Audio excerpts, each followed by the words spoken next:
moving on to our last news topic of the day. Um, Warner Brothers Discovery claims that they're the home of all DC stuff. Well, unless they still need some tax write-offs, in which case they'll just sell off parts of DC, which I think are super, super bizarre. As the DC animated show Batman Cape Crusader, which some of us were really looking forward to, myself included, is now going to Amazon. Amazon has now acquired the distribution rights to it, and they've also been guaranteed at least 2 seasons of the show. And I'm going, well, at least it's not going to Netflix. It would have been canceled after 1. Yeah. Yeah. I was always super high on Batman Cape Crusader just because of the people that were involved with it. The art style looked a lot like a continuation of Batman the Animated Series.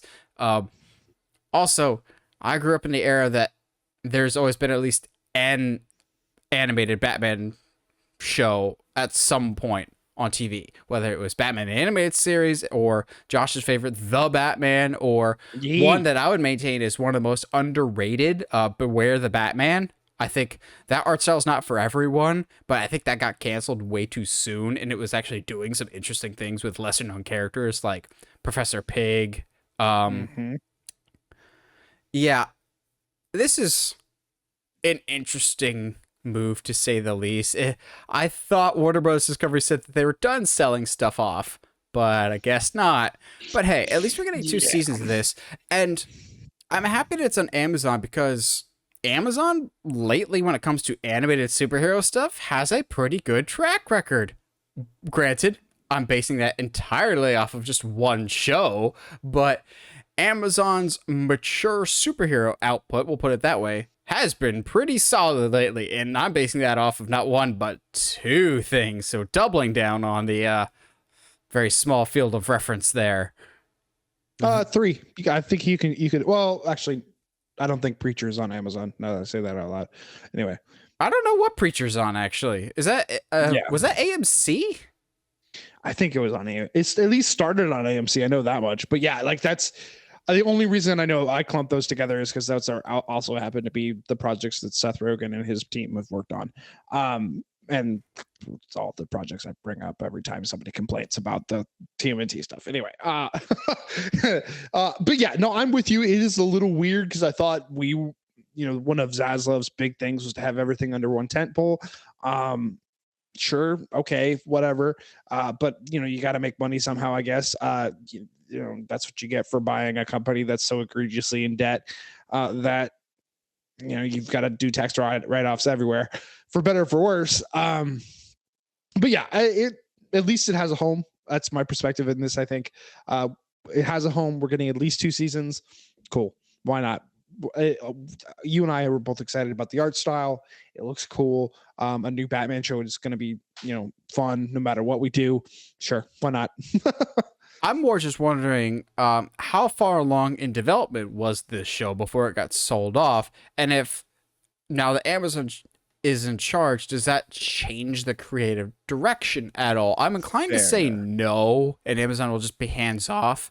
But not that Warner Bros. Discovery would make it like more kid friendly or make it adult oriented. I'm just curious what Amazon will do to it and just what stage of development we're currently at with it, because if it looks like we've used this picture before when we talk about the show, it's because this is the only picture that exists for Batman Cape Crusader, because they announced it and we've really heard nothing about it ever since. Alongside that Superman animated series where he's like a young reporter working at the Daily Planet with a whole bunch of other people, I've heard even less about that one. I would not be surprised in the slightest if that show quietly got canceled because it might sound a little too similar to one James Gunn's Superman story he's coming out with, like a young Superman working at the Daily Planet. Those are exactly some of the words that James Gunn has used to describe his upcoming movie. Yeah, I just don't know if this will change the creative direction. I'm just hoping we get some news about this soon because I'm excited for it. I like Batman animated stuff. I know this is going to piss some people off, but I kind of hope not that it's kiddie, but is that it's all ages appropriate, because I think that's important for the next generation of comic book fans. And Batman as a character in particular has been guilty of this, needs to be only enjoyed by the 13 plus crowd of Yeah. Batman. As the years have gone on, has only become a darker and grimmer, more bleak character. And I think Batman is a versatile character enough that you need to invest in the next generation of fans, or you're going to have what I'll call JCPenney syndrome of your fan base will literally die off because you haven't done enough to invest in the next generation, so to speak. That's a good reference. I like that a lot.